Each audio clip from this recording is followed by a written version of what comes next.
right, hello everyone. We are excited to introduce you to today's Mentor Talks episode. Our Mentor Talks program, a joint initiative with Our NYC, invites mentor figures throughout the city to be interviewed by our student and young adult teams who explore their experiences and advice in the areas of social impact, education, the workplace, networking, and more. So I would love to start off today's episode with a brief introduction of our Mentor Talks team. Today it's me, I'm the Mentor Talks coordinator, and usually we have great student interviewers who join us as well from lots of different backgrounds that provide some great perspective.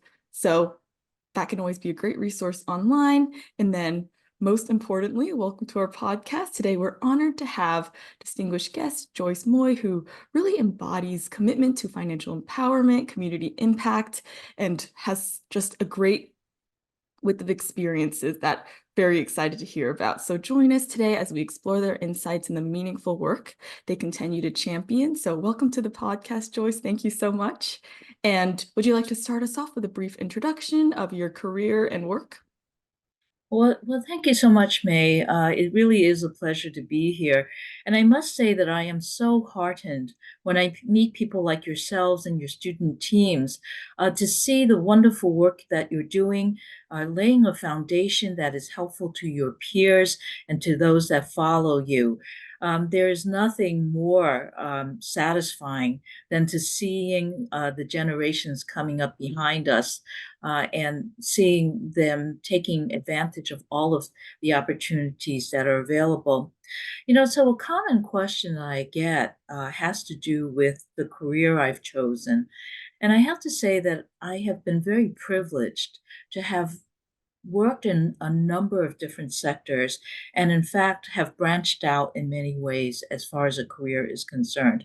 I've worked in the private sector, I've worked in the public sector, the government sector, and the nonprofit sector, as well as the higher education sector. So my work life has taken me in many directions, but I think that the common theme or the thread that ties everything that I've done together really has to do with advocacy. And it's advocacy for those that have been traditionally left behind, those that have been marginalized. A lot of that comes from my own experience growing up in the US as a child of immigrants and really feeling like I didn't belong. And of course, there were many, many fewer Asians in the US when I was growing up than there is today. Thank you so much for sharing that. As I'm also a daughter of immigrants from China, so it's amazing hearing the advocacy and the work that you do. And I think so many students of my generation really look up to figures just like you who really have paved the way for a lot of Asian Americans and just advocacy in the Asian American space. So thank you for that. It's so appreciated. I think I'm speaking on behalf of a large group that say it's very appreciated. But I think love to start us off with kind of a broad career-based question, sort of an introductory one. What do you love about your career? I know you've had different positions in different areas, but is there sort of one overarching thing that you really care so deeply about and love? I think that what makes the entire trajectory satisfying is feeling as if you've been able to help other people be more effective in their lives. It's very difficult to come to this country, learn a new language, learn a new culture, and so forth. And so when you're able to help people navigate the systems, understand how things work so that they can make progress in their lives, that again is tremendously satisfying.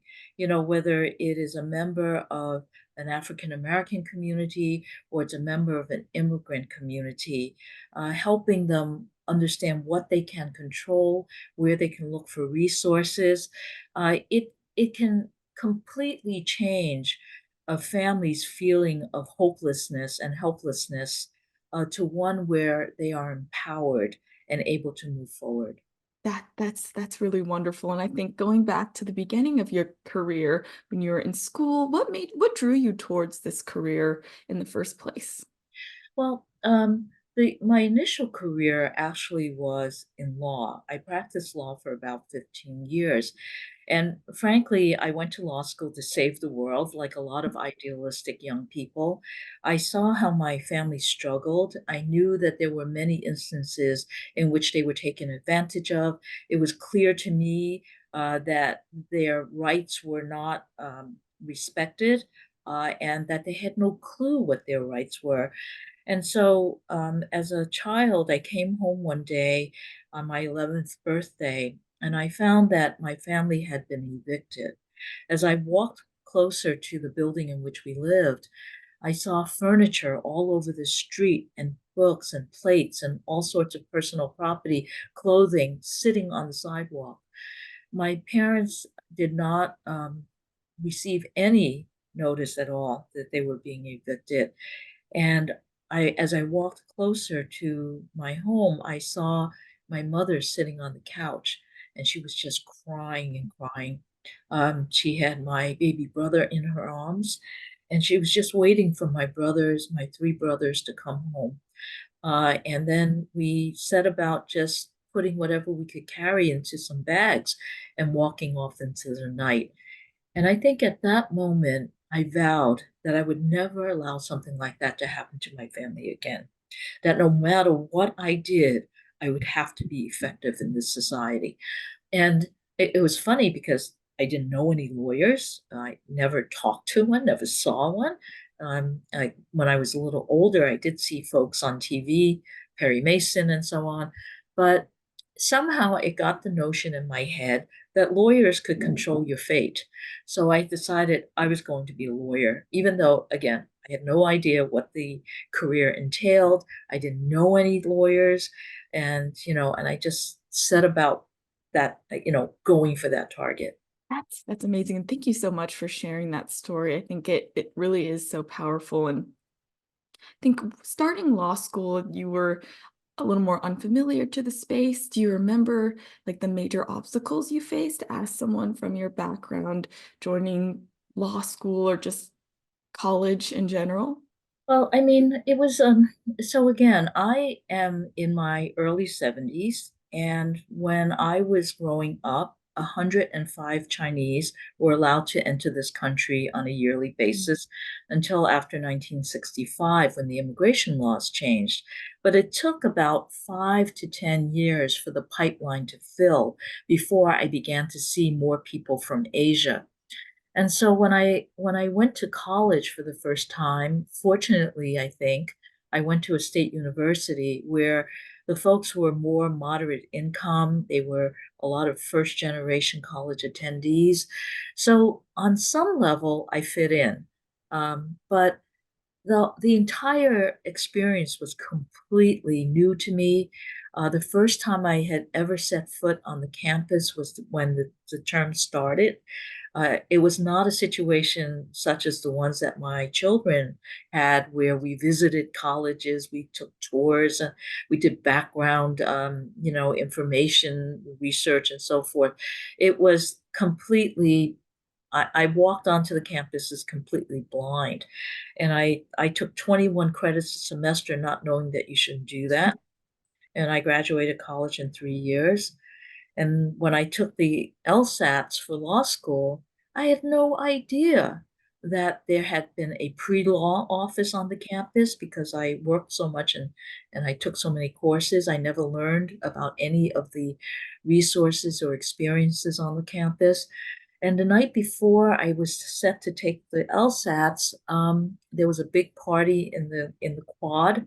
I stayed up all night because I couldn't sleep. I ate a candy bar and I went in and took the exam. I did not know that there was an LSAT review book or that there was an LSAT review class. That's how unbelievably marginalized I was growing up in this country. And it's hard for people to believe or to understand that. But I truly did not. It was, I would say sort of in a slang phrase, I knew nothing and nobody. And that's you really had to cut you and cut your own path. There was nobody to guide me. I didn't know any lawyers. I didn't know anybody that went to college. And so it was just pure luck that I caught on to this idea of getting an education. Yeah, that's amazing. I think looking towards if there's any first gen students that are listening to this episode or kind of starting that journey themselves, do you have any advice or really insights that you felt like would have been helpful when you were in those shoes? Yeah, I think that I should have broadened my horizons. I should have gotten more involved in campus activities and learning what was available in terms of student organizations, in terms of opportunities to be part of groups and to work through leadership positions. Those things would have made a big difference. And part of it is that when you're in those positions, you get recognized. Mhm, When you're recognized, that's when people begin to mentor you or they take you under their wing. And if you're never in their face, so to speak, mhm, they never think of you. As a professor, so again, my career has taken a number of changes. I became a professor and when I was 28, and so I taught and I realized that there was something that was going on. When students came to talk to me after class, when they made an effort to get to know me, if I knew of an opportunity, guess who I called? I called the students that had taken the time to be in my orbit, so to speak. And those students that I might have helped who were reticent to speak to me, didn't have time to come after class mhm. or to build that relationship, were people that just did not jump to mind. So, even if you're going to a commuter school, as opposed to being on a campus where you're living on the campus, you really have to make an effort to connect to what is in your current environment. That's so excellent. I think it's such a great perspective from a professor. I think so many students will listen to this and say, how can I find mentors or get those connections? And I think especially as minorities, it can be intimidating navigating that space, especially when you might not already have, familial connections or that background that a lot of people might have in that position. So I think sort of transitioning over to the comment on mentorship, do you have any advice for young students who are looking for a mentor, maybe even beyond school, and how they should go forward with that process? Yeah, I think it's important really to view people as role models, and to ask them questions that will help you in terms of guidance, Mhm, versus asking for a job, asking for a recommendation, asking for help to find someone else, or for as a reference either.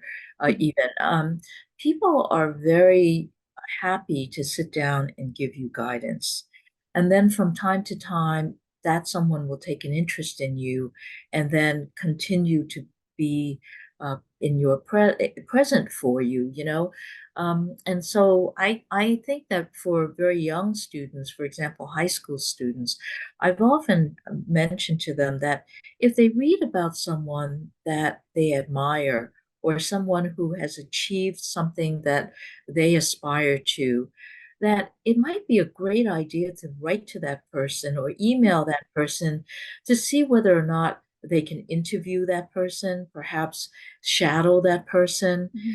You need to put yourself in front of people so that people get to know you, and are in a position to perhaps offer you the mentorship, the assistance, the guidance.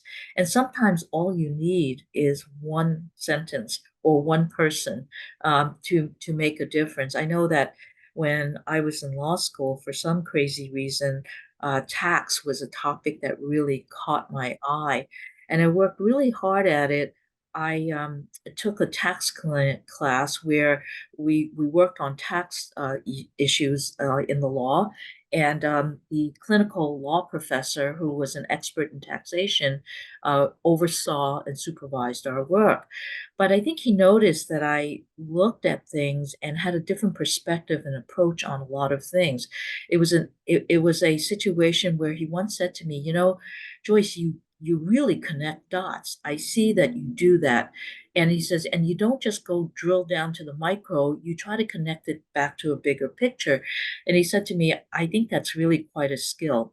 So I wound up editing a tax newsletter for him and writing articles. And I have to say that he's the one professor that took me under his wing, and it was his reference that got me my first job. Had I not, had I not taken that clinic class, had I not constantly gone to him to ask about whether I was headed in the right direction, whether my thinking was right, and so on, that opportunity would have escaped me. Because again, I knew nothing and I knew no one when I went to law school. Um, and this connects to another thought I have. We as Asians have not learned about the pathways and the networks that exist. I can tell you that both of my daughters have gone to Ivy League schools, and the networks that they have are unbelievable. They pull each other along. People recruit from Harvard because they know that Harvard graduates, for example, have access to certain networks.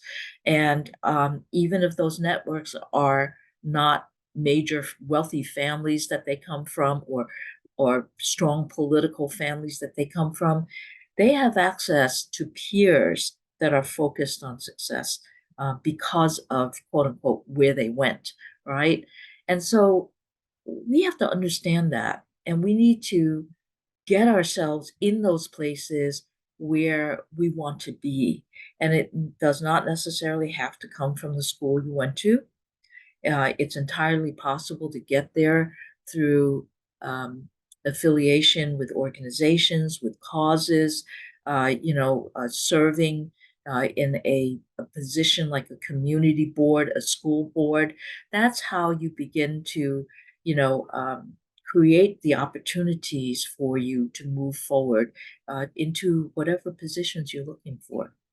Thank you. I think that is so valuable. And a lot of students, I know myself in entering the workforce, that's kind of a big area of uncertainty is networking and mentors, and it can have such an impact, but it's such a uncertain space. So I guess from your experience outside of law school, do you have any mentors that really helped you guide through your career process? Yeah, so I honestly cannot say that I've had a lot of mentors. I would say that I've had role models, and I think part of the issue is that it's once been said that I'm very entrepreneurial, meaning that I tend to like to try things. I'm a risk taker up to a point, but I'm a very independent person, and I tend not to I think I tend not to gravitate towards the kinds of situations where there might be a lot of mentors. I try a lot of things on my own, which is probably not a good idea. But I think I've had a lot of role models where I've noticed that they have done certain things, and I've seen them move forward because of that tenacity they have, or their ability to focus, or the fact that they went to this one thing, or they got up and spoke at this one thing, and that made all the difference in the world.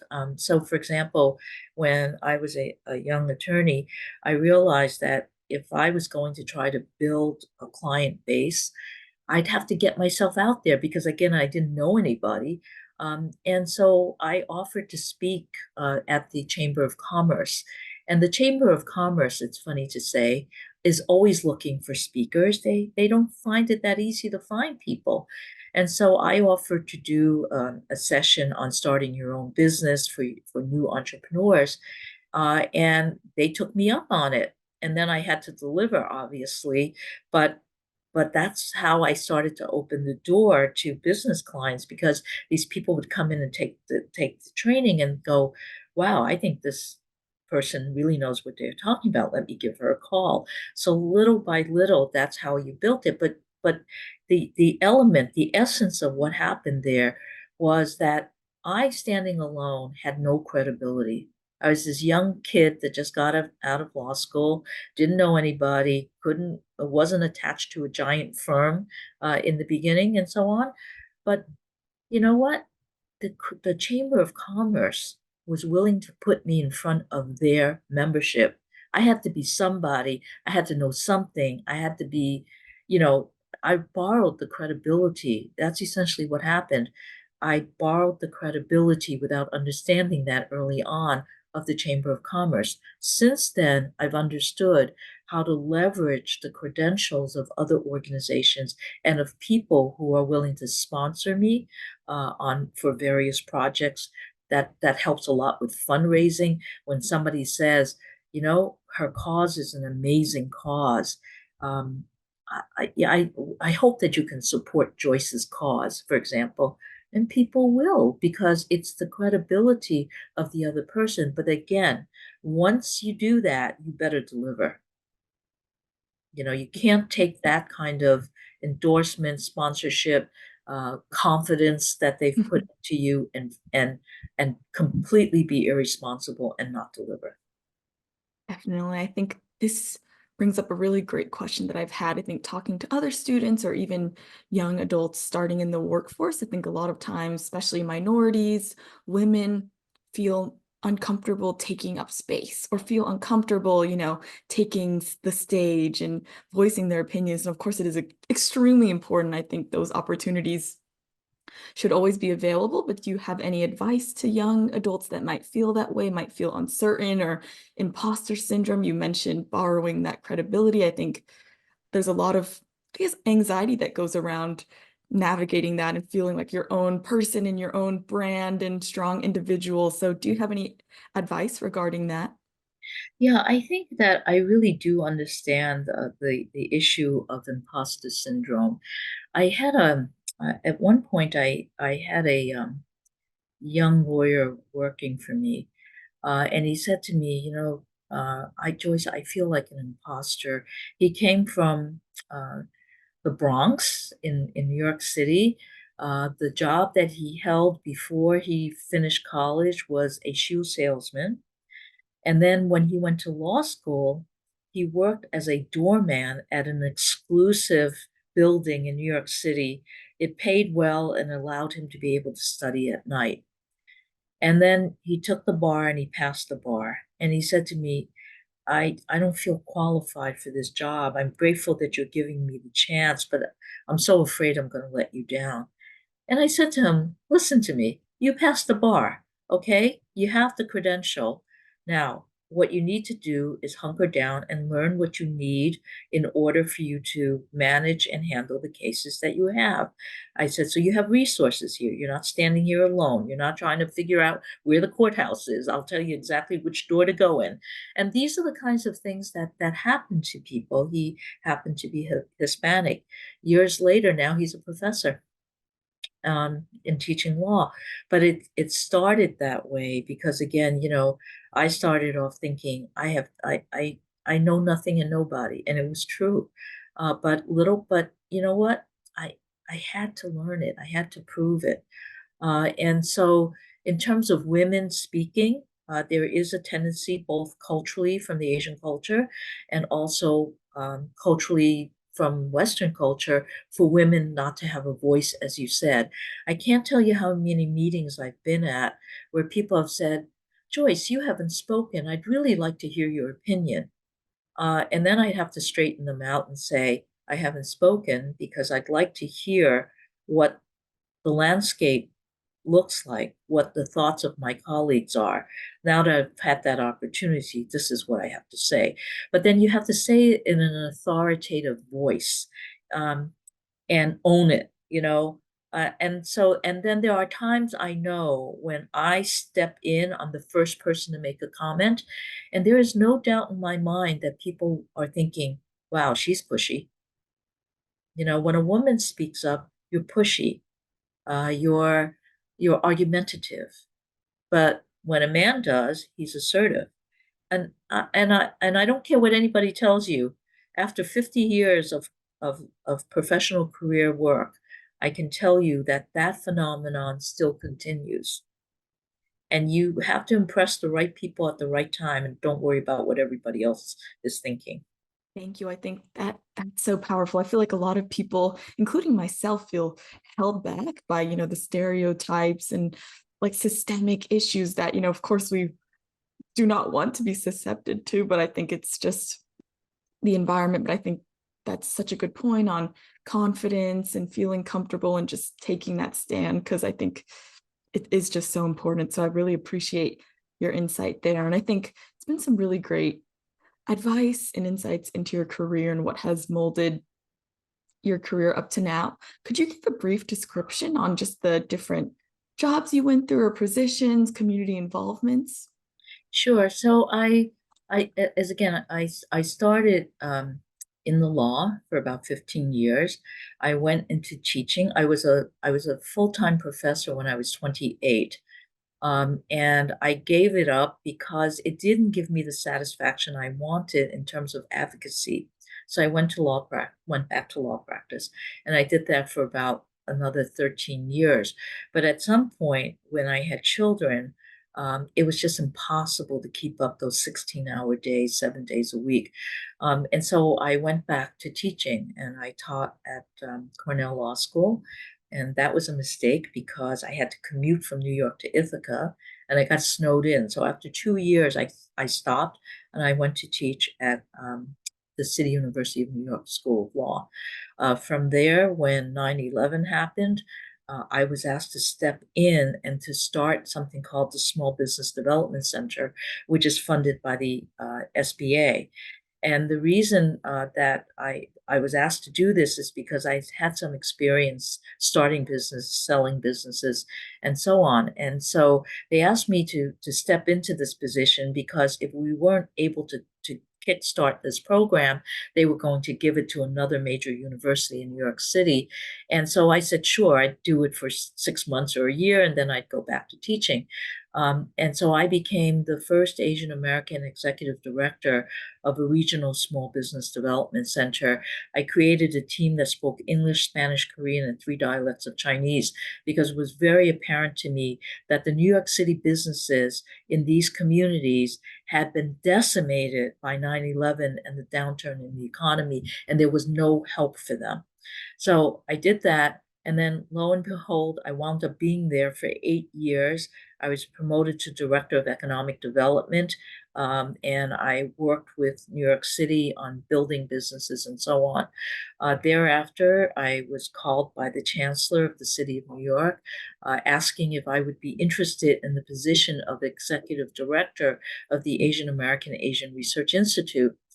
And I had said, I don't think so. That's a little bit out of my scope. I kind of like what I'm doing, but I had taught Asian Americans history and law, and so I was qualified, in terms of the scholarship and so forth, knowing the subject well. And then after some more recruitment efforts on the university's uh, behalf, I decided to do it, and I was there for 14 years.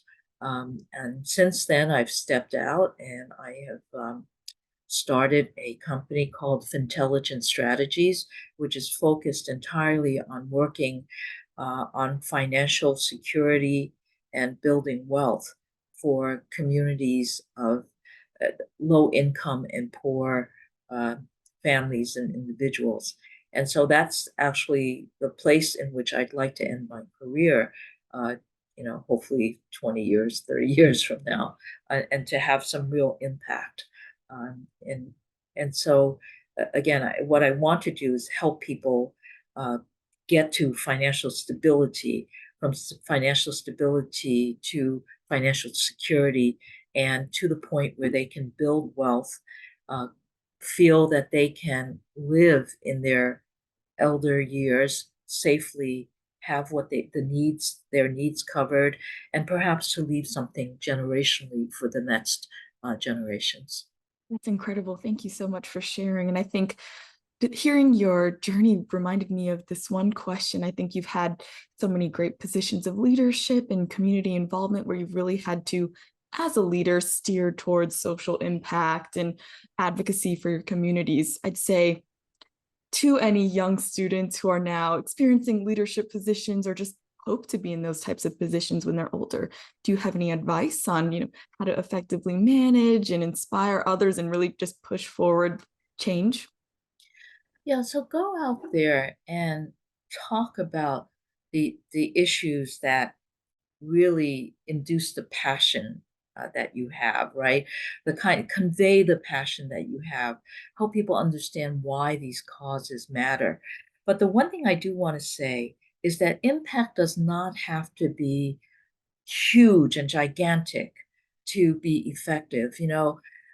I believe that the work that I currently do has impacts on an individual, and then on a family, and then on a community, and at some point, the greater society, right? So, to be successful, to have social impact, does not mean that you have to, affect millions of people at a time. It can be one person, one family, one community at a time. And it will grow and scale if the cause is a good one, if the approach and the heart is in it, and if it is managed well. Uh, Causes that uh, do not show progress and impact will not attract the support you need to carry it to its full fruition and success. It has to be managed well. Yeah, I think that rings so true and is really powerful. I guess in terms of management and young students just learning how to navigate their spaces, whether it be schoolwork and working at the same time, I think looking back, do you have any advice for people that may feel overwhelmed or stressed or having difficulty balancing lots of different aspects of their life moving forwards? Yeah, I know that the lives of young people today are much more complex than they were in my younger days.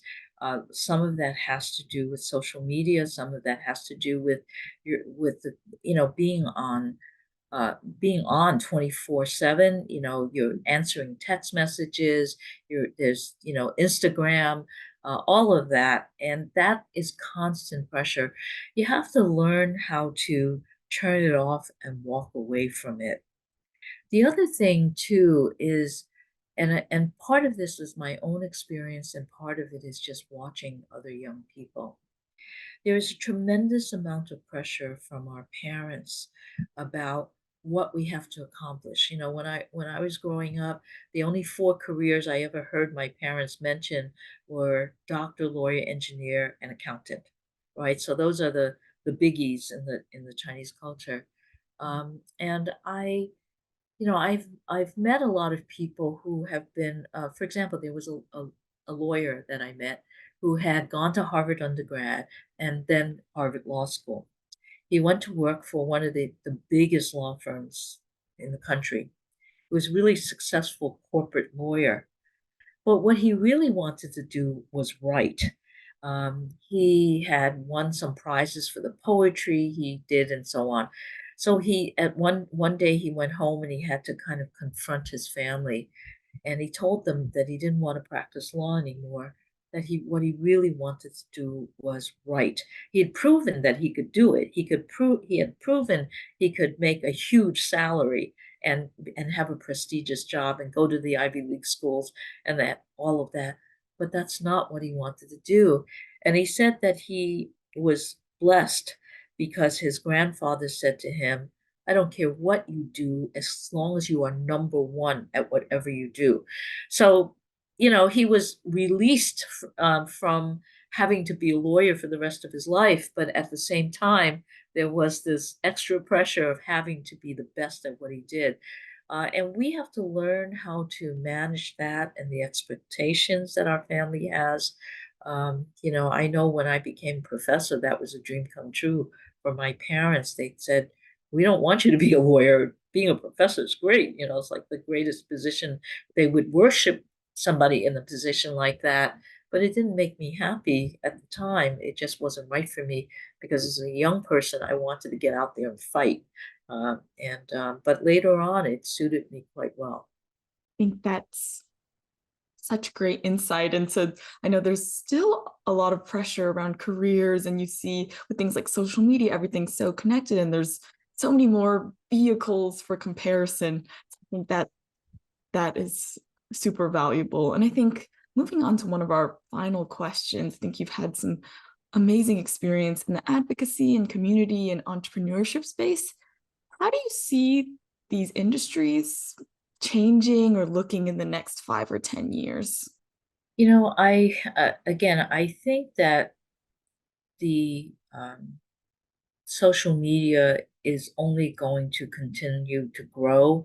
The various vehicles that we use are going to become much more sophisticated, much more targeted, and so on. I think that we're going to have to learn how to resist them a little better because there is an addictive quality to it. You know, I expect that there will be a tremendous amount of new technology um, that causes there to be whole new sectors opening up as far as entrepreneurship is concerned. But I also think that the needs of the world, from the impact of things like climate change, the the, the fast moving um, the fast moving changing in the changes in the political environment internationally, all of that is going to create the need um, for organizations in the nonprofit space, to deal with problems like child hunger, disease, famine, the kinds of things that emanate from climate change. And I expect that the pace of things is going to move faster than ever. And I think it's going to be very hard for all of us to keep up. What's crucial for young people would be to learn how to learn. It's extremely important for you to learn how to learn on your own. You're not always going to be in a structured environment like school or university or in a graduate program or in any kind of a training professional development situation. You need to be well read to understand the context in which things are happening, to focus on a topic in an isolated way, to look at things in a linear way is not going to help you in the brave new world that we're facing. Very true. And thank you so much for your insights there. And I'd love to wrap us up with this one. And it's a very broad question, but I think can be so helpful. What is the best advice that you have for the next generation? Learn to believe in yourself, acquire the skills that you need for what you think it is that you'd like to do. It isn't about titles. It isn't about what your degree is in school. It's about the skill sets that you've learned. I mean, one of the things I realized that has allowed me to move from sector to sector is the skill sets I have. It isn't my undergraduate degree in psychology. It isn't my graduate degree in law. It is the skill sets that I've had and my ability to advocate for the causes I care about and for myself. So make sure that you acquire the skills that you think you need to be successful in the career that you choose. But being able, again, to transfer those skills from one sector to another is what's going to keep you engaged for the future.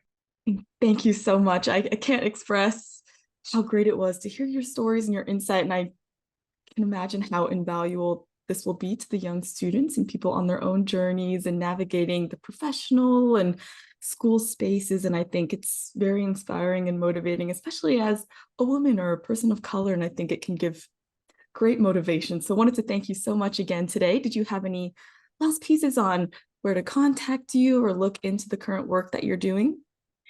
Well, I mean, I my new enterprise is Fintelligent Strategies, and you're welcome to look at that. The website is just getting started. We have a blog, and I'm trying to write on issues every few weeks that might be of interest. Voice, thank you so much again for your time. It was such an honor to have you on. Thank you so much, and congratulations on a great project. Thank you.